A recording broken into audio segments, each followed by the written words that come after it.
the central government intervened and sent CRPF to remove the Andhra Pradesh police. In view of the historical injustice and the current situation, this House hereby resolves that the government of Telangana shall not hand over control of common projects to KRMB unless the conditions put forth by the state have been fulfilled, which are as follows. Water sharing between AP and Telangana shall be on the basis of catchment area, drought-prone area, basin population, cultivable area. In-basin needs shall be met first on priority as per Krishna Waters Dispute Tribunal 1. Srisailam project was sanctioned as a hydroelectric project by Planning Commission in 1962 for supplying 264 TMC to Nagarjuna Sagar project. Accordingly, MDDL of Srisailam shall be plus 830 feet as per KWDT 1 award. Outside basin diversions from Srisailam reservoir shall be limited to 34 TMC, 15 TMC for Chennai water supply and 19 TMC for SRBC, which were approved by CWC. The use towards drinking water shall be reckoned as 20% of drawal towards consumptive use as stipulated by KWDT 1. State shall be permitted to carry over water to the next year as per KWDT 1 and shall not be accounted as use in the next year account. Unauthorized construction of projects, expansions, new components, diverting Krishna water outside basin shall not be permitted strictly unless approved by CWC or Ministry of Water Resources. This is my resolution, sir.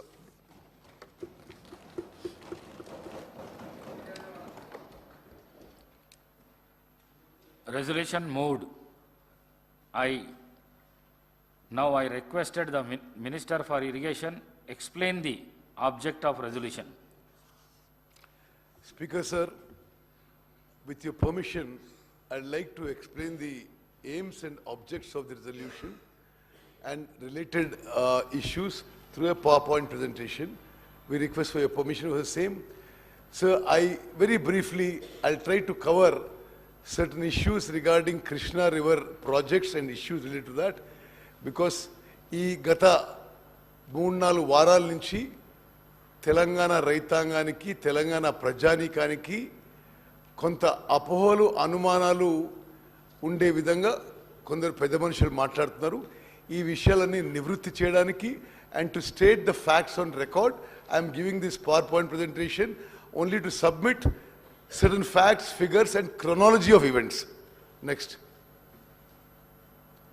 So we will just cover background of this issue, then Krishna Water Disputes Tribunal 1, Bachawat Award, Andhra Pradesh Reorganization Act, the terms of reference to Krishna Waters Disputes Tribunal 2, chronology of meetings and events from 2014 to till date, and government resolution, I have already moved it. Next. Next.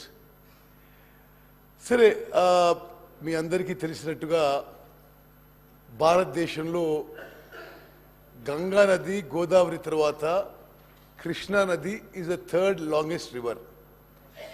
ఈ నది మహారాష్ట్రలో మహాబలేశ్వర్ అనే ప్రాంతంలో మరి అక్కడి నుంచి start అయ్యి 1400 కిలోమీటర్లు it passes through Maharashtra, Karnataka, Telangana and Andhra Pradesh before it joins Bay of Bengal. River has 13 major tributaries and principal tributaries, including Ghataprabha River, Malaprabha River, Bhima River, Tungabhadra River and Musi River. ఈ నది తెలంగాణ రాష్ట్రంలో నారాయణపేట్ జిల్లాలో తంగడి విలేజ్ దగ్గర ఈ నది తెలంగాణ రాష్ట్రంలో ఎంటర్ అవుతున్న విషయం కూడా నేను మనవి చేస్తున్నాను. Next. with the Google map. ఈ నదీ ప్రవాహం ఒకసారి మనం పరిశీలన చేద్దాం. ఏ విధంగా ఈ నదీ ప్రవాహంలో ప్రత్యేకంగా శ్రీశైలం రిజర్వాయర్ పై గత 10 ఏళ్లుగా గత పాలకుల నిర్లక్ష్యం, అశ్రద్ధ, అసమర్థత వల్ల ఏ విధంగా తెలంగాణ రాష్ట్రానికి కృష్ణా నదీ జలాల్లో మనకు అన్యాయం జరిగిన విషయం నేను ఈ గూగుల్ ఎర్త్ మ్యాప్ ద్వారా తెలియజేస్తున్నాను. ఈ రివరు మహాబలేశ్వర్ మహారాష్ట్రలో మొదలై just go along the flow. ఇది మహారాష్ట్రలో 115 కిలోమీటర్లు ట్రావెల్ చేసి కర్ణాటకలో ఎంటర్ అవుతుంది. కర్ణాటక నుంచి ఇక్కడ ఒక హిపార్జీ బ్యారేజ్ అని, ఆ తర్వాత move it further Almatti dam దగ్గర వాళ్ళు స్టోరేజ్ చేసుకుంటున్నారు. ఆ తర్వాత నారాయణపూర్ దగ్గర, ఆ తర్వాత కృష్ణా నది ఇప్పుడు ఈ తంగిడి అనే ఈ విలేజ్ దగ్గర it enters the Telangana state. Telangana state enter అయిన తర్వాత జూరాల రిజర్వాయర్ ఉంది. అక్కడ గతంలో కట్టిన ప్రాజెక్ట్ విషయం మీ అందరికీ తెలుసు. I will not go into details of that. Then it comes down and then we come to Srisailam reservoir. Srisailam దగ్గర తుంగభద్ర కూడా ఇక్కడ జాయిన్ అవుతుంది. శ్రీశైలం రిజర్వాయర్లో స్పీకర్ సార్, ఇక్కడ మీ ద్వారా గౌరవ శాసనసభ్యులందరికీ తెలంగాణ రైతాంగానికి తెలియజేయాల్సిందంటే, తెలంగాణ రాష్ట్రం ఏర్పడ్డది తెలంగాణ నదీ వాటాలు రివర్ షేరింగ్లో గతంలో అన్యాయం జరిగింది. అందుకోసమే ఆనాటి యూపీఏ ప్రభుత్వం తెలంగాణ రాష్ట్రం విషయం పార్లమెంట్లో ఆమోదించి తెలంగాణ రాష్ట్రం ఏర్పాటు చేసింది. తెలంగాణ రాష్ట్రం వచ్చిన తర్వాత నదీ జలాల విషయంలో తెలంగాణకి న్యాయం జరుగుతుందని చెప్పి అందరూ ఆశించారు. తెలంగాణ రాష్ట్రం ఏర్పడిన తర్వాత ఆనాటి టీఆర్ఎస్, ఈనాటి బీఆర్ఎస్ ప్రభుత్వం అధికారంలోకి వచ్చింది.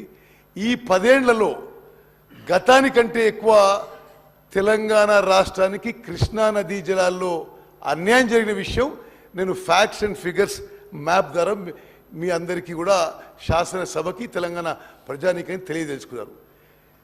ఇప్పుడు మనం పోతిరెడ్డిపాడు హెడ్ రెగ్యులేటర్ని చూద్దాం. పోతిరెడ్డిపాడు హెడ్ రెగ్యులేటర్ మొదట సామర్థ్యం 11,150 క్యూసెక్ల సామర్థ్యంతో అది ఫస్ట్ టైం ఆ హెడ్ రెగ్యులేటర్ క్రియేట్ చేయబడింది. అది 1983లో ఎన్టీ రామారావు గారు ముఖ్యమంత్రి ఉన్నప్పుడు. ఆ తర్వాత రాజశేఖర రెడ్డి గారు ముఖ్యమంత్రి ఉన్నప్పుడు ఈ హెడ్ రెగ్యులేటర్ కెపాసిటీ 44,000 క్యూసెక్స్కి పెంచడం జరిగింది. కానీ 44,000 క్యూసెక్స్ శ్రీశైలం అట్ 840 లెవెల్లో. 2020లో ఈ పోతిరెడ్డిపాడు హెడ్ రెగ్యులేటరు 44,000 క్యూసెక్ల నుంచి 92,500 క్యూసెక్స్ వరకు పెంచడం జరిగింది. ఇది జగన్మోహన్ రెడ్డి గారు జియో 203 ఇచ్చి మరి ఈ పోతిరెడ్డిపాడు కెపాసిటీ పెంచడం, అదేవిధంగా Rayalaseema lift irrigation scheme 3 TMC per day కెపాసిటీతో ఆ జియో 203తో తెలంగాణకి గ్రావిటీ ద్వారా రావాల్సిన నీళ్లు ఇల్లీగల్గా ఆంధ్ర రాష్ట్రం గత ప్రభుత్వం ఉన్నప్పుడు గత పాలకుల మరి ఐదర్ సైలెంట్ అప్రూవల్తో ఈ Pothireddypadu expansion to 92,500 and Rayalaseema lift irrigation scheme 3 TMC per day. ఇది నేను ఫర్దర్ డీటెయిల్స్ తర్వాత వస్తాను. అదేవిధంగా గత 10 ఏళ్లుగా ఇక్కడ Rayalaseema lift irrigation scheme 3 TMC per day గత ప్రభుత్వం ఉన్నప్పుడే నిర్మాణం మొదలైంది. అదేవిధంగా ఈ 92,500 క్యూసెక్స్కి సామర్థ్యం పెంచడం కూడా గత ప్రభుత్వం ఉన్నప్పుడే జరిగింది. అదేవిధంగా మూచిపరి దగ్గర అక్కడ గత ప్రభుత్వం ఉన్నప్పుడు మూచిపరి దగ్గర 6,500కి కెపాసిటీ పెంచారు. మరి కేసీ కెనాల్కి మరో 1000 క్యూసెక్ తీసుకుపోవడం. అదేవిధంగా మల్యాల దగ్గర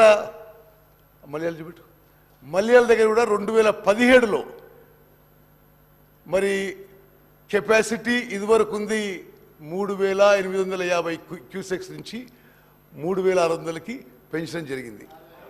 సారీ 6,300 పెంచడం జరిగింది. అంటే నేను ఈ విషయం ఎందుకు హైలైట్ చేస్తున్నానంటే తెలంగాణ రాష్ట్రం ఏర్పడ్డ తర్వాత కృష్ణా నదీ జలాల వాటాలో గతానికంటే ఉమ్మడి ఆంధ్రప్రదేశ్ కంటే తెలంగాణ రాష్ట్రం ఏర్పడిన తర్వాత ఎక్కువ అన్యాయం జరిగిన విషయం అంకెలతో సహా మీకు ఎక్స్ప్లెయిన్ చేస్తున్నాను. మరి నెక్స్ట్ థింగ్ మీకు ఇంకో ఫిగర్ చూపెడతారు, ఇంకా ఆశ్చర్యకరంగా ఉంటుంది. 2014 నుంచి 2024 వరకు ఏ స్థాయిలో show that map, not map, go to the next one figures, diversion of water. 2004 నుంచి 2014 వరకు ఎంత వాటర్ శ్రీశైలం రిజర్వాయర్ నుంచి ఇల్లీగల్గా డైవర్ట్ అయింది, అవుట్ సైడ్ ద బేసిన్ అయిందో ఈ ఫిగర్ చూస్తే మీరు ఆశ్చర్యపోతారు. ఎందుకంటే 2004 నుంచి 2014 వరకు అంటే శ్రీశైలం రిజర్వాయర్కి 10,665 క్యూసెక్లు వస్తే, సారీ 10,665 టీఎంసీ వస్తే 727 TMC out side basin divert అయినాయి. దయచేసి గమనించాలి. 2004 to 2014 total cumulative inflow to Srisalem was 10,665 TMC. The water diverted out of the basin was 727 TMC. Telangana ఏర్పడ్డ తర్వాత శ్రీశైలం ఇన్ఫ్లోస్ 8,993 టీఎంసీ ఉంటే 1,200 టీఎంసీలు డైవర్ట్ అయినాయి. లుక్ ఎట్ దిస్, ఎంత క్రాస్ ఇంజస్టిస్ జరిగింది తెలంగాణ ఏర్పడ్డ తర్వాత, టిఆర్ఎస్ ప్రభుత్వం ఏర్పడిన తర్వాత. ఈ కాంగ్రెస్ ప్రభుత్వంలో గతంలో ఉమ్మడి ఆంధ్రప్రదేశ్లో 10,665 టీఎంసీల నుంచి 727 TMC diverted outside Srisailam reservoir. TRS ప్రభుత్వం వచ్చిన తర్వాత 8,993 టీఎంసీ ఇన్ఫ్లోస్ ఉంటే 1,200 టీఎంసీలు diverted illegally outside from Srisailam reservoir. అంటే more than 50% illegal drawal of water from Srisailam reservoir Telangana రాష్ట్రం ఏర్పడిన తర్వాత, టిఆర్ఎస్ ప్రభుత్వం వచ్చిన తర్వాత ఈ 10 ఏళ్లలో గత 10 ఏళ్ల కంటే 50% ఎక్కువ వాటరు ఆంధ్ర వాళ్ళు తీసుకుపోయారు. ఇది వాళ్ళ పనితీరు అని చెప్పి నేను మనం చేస్తున్నాను. ఇది ఫ్యాక్ట్స్ అండ్ ఫిగర్స్ అనేది. ఓకే, అంటే ఇన్ఫ్లో తగ్గింది, డైవర్షన్ పెరిగింది.